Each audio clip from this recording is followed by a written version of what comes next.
kind introduction.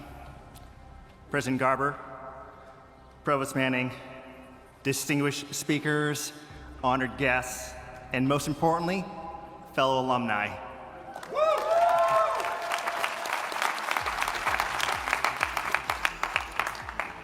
Good afternoon. I am incredibly humbled to be here with you all today on Earth. To see old friends, reminisce about the past, and ponder our future. I've had the privilege of wearing different uniforms in my 42 years, from war-torn battlefields, to emergency departments, to cockpits and spacecrafts. Through it all, I've made many mistakes and learned many lessons. But before I begin, I have a confession. I'm a bit of a procrastinator. I'm sorry, Mom, that never went away. I finally sat down to write this after watching Conan O'Brien's recent commencement speech. Perhaps to help me get over my procrastination, my lovely wife urged me to watch it together. And between the laughs, his message of humility and impact over accolades really resonated with me. Dang it, Conan, you're so funny and wise. But his message was for the college graduates. We are alumni. We've got it figured out, right? The truth is, I certainly do not. And I struggled with what I could possibly offer such a diverse and accomplished audience, especially to our alumnus from the class of 1946, Mr. Dubé.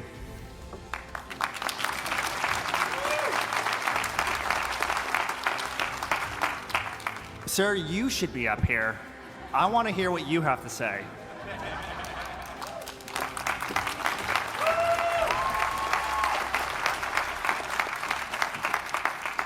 From one sailor to another, go Navy, and happy birthday.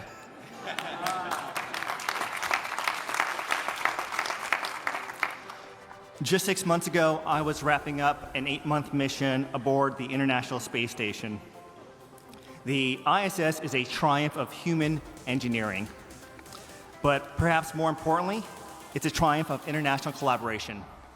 Alliances across 15 countries have kept a sustained human presence in low Earth orbit for over 25 years. And this collaboration continues as we set our sights on the moon and then Mars. Let's give a round of applause to the engineers, scientists, and administrators that have kept that beacon of collaboration alive.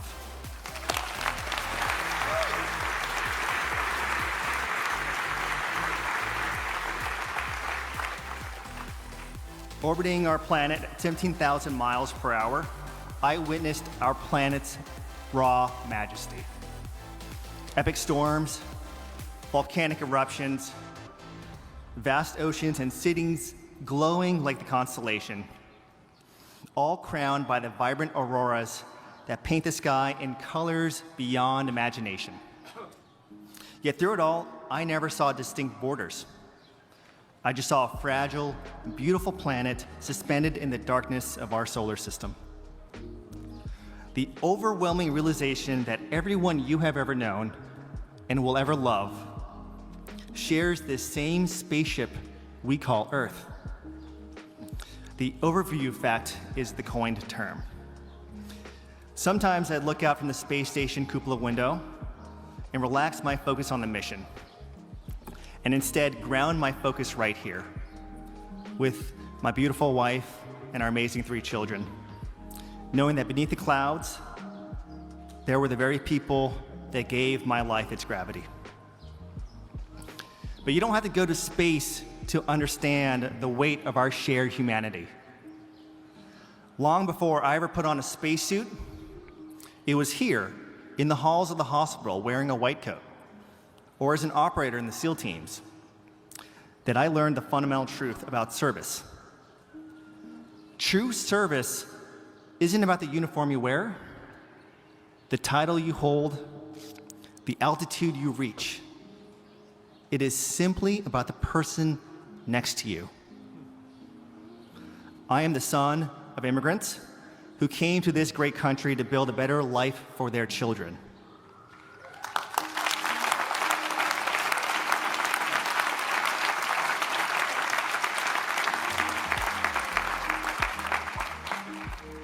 And while the fall of the Twin Towers during high school certainly called within me an action to serve, my calling to become a Navy SEAL was for embarrassingly simple reason. I wanted to be a superhero. A little tongue-in-cheek, but as a kid, I was infatuated with comic superheroes.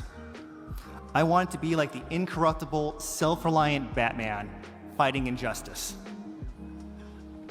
But in the extreme environments I've spent my life as an adult, I learned that the solo hero myth is dangerous. Whether you're relying on the Marine next to you in a firefight, the nurse during a code blue, or your crewmates in the vacuum of space, survival demands absolute trust in others.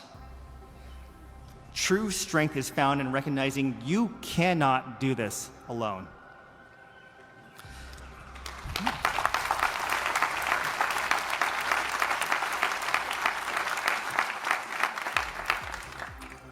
Being a Navy SEAL was one of the greatest honors of my life, and it gave me the tools to forge my own path and the chance to serve, albeit in the only way I knew how at the time. But the price was high. There was trauma, pain, and a darkness that enveloped me, bearing my boyhood dreams of ever being a superhero for good. That brings me to the first lesson I'd like to share. Mistakes and tragedy can be the spark for new purpose. The battlefield is unforgiving. Decisions are made in split seconds with imperfect data. Operating with the information I had and with the absolute intention of protecting my unit, I made a decision that took a life. And I was wrong. And despite being cleared by an investigation that I operated within the rules of engagement, nothing will take away that my actions caused irreparable harm. I'm not the victim of this tragedy. I caused it. And it's a weight I rightfully deserve to carry for the rest of my life. Perhaps driven by guilt or a Sisyphean mission of atonement, I pivoted to medicine, hoping to uplift others, but I wasn't ready to heal anyone. In an effort to stay resilient, I had built layers of armor to protect myself, still trying to be that solo superhero. But you can't heal the vulnerable without being vulnerable yourself. The greatest gift this amazing institution, Harvard, has given me is not my medical education or the prestige that follows. It is that the people at Harvard helped pull me out of the darkness and into the light, and did it through something I had long considered a weakness: empathy. To my classmates and professors who took time to understand how I got in the dark hole I was in, and sometimes sit with me in it, thank you for being a part of my journey, and for extending grace I may not have always deserved. This taught me my second lesson. Empathy and vulnerability are superpowers that can heal.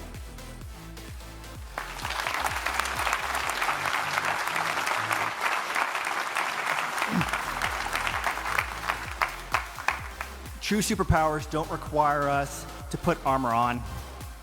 They require us to take our armor off. Remember the overview effect I talked about earlier, of how looking at our planet from space can give a macro view of our shared physical existence and that sense of unity it brings?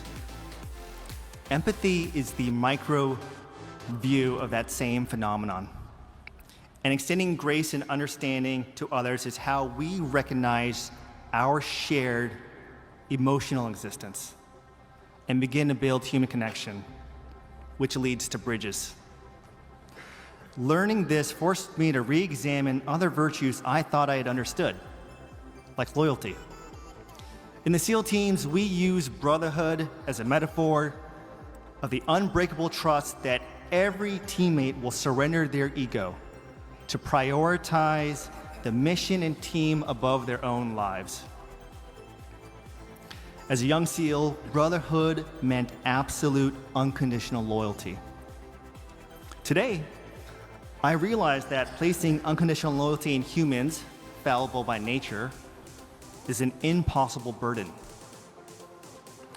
Our unconditional allegiances are best reserved for our shared ideals, to moral and ethical values, to veritas, and if of faith, to God.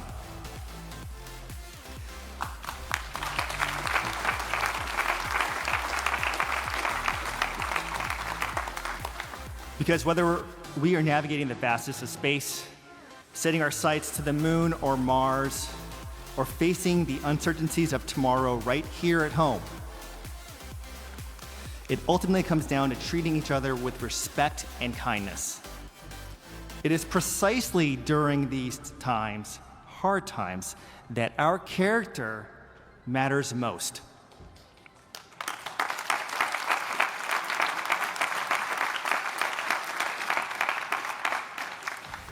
No matter what new technology comes our way or how much AI takes over, there is one thing that it will never be able to replicate: integrity, humility, trust. These aren't just lessons I want my own children to live and learn. These are lessons I am still actively trying to live out. They are our moral compass, our North Star.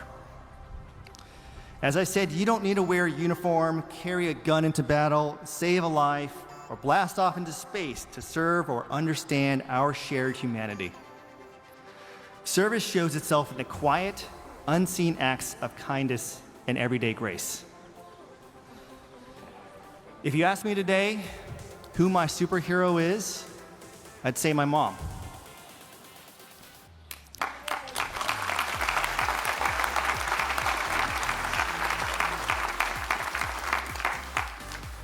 She faced her hardships in life, business, and health with a courage, strength, and faith in God that rivals the toughest warriors I have ever known. Despite having many reasons to be cold to a world that was sometimes unkind to her, she remained compassionate, generous, and above all, morally courageous. I lost my mom to cancer about a month ago. And my whole life, I've looked to fictional characters or out into the world for heroes to emulate when my biggest superhero was always right there by my side. Mom, I love you, and I wish I had told you that you were my superhero.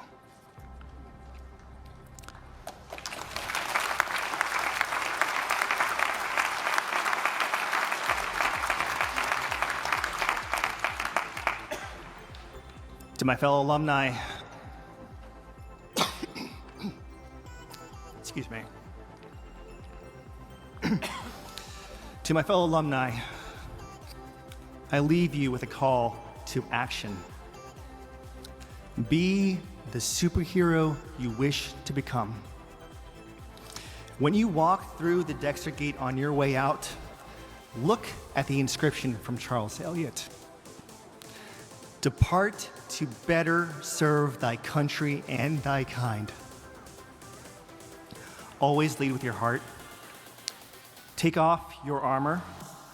Exercise empathy, especially towards people you disagree with. It is the only path by which we can coexist, leaving this fragile, beautiful spaceship we call Earth better than we found it. Thank you.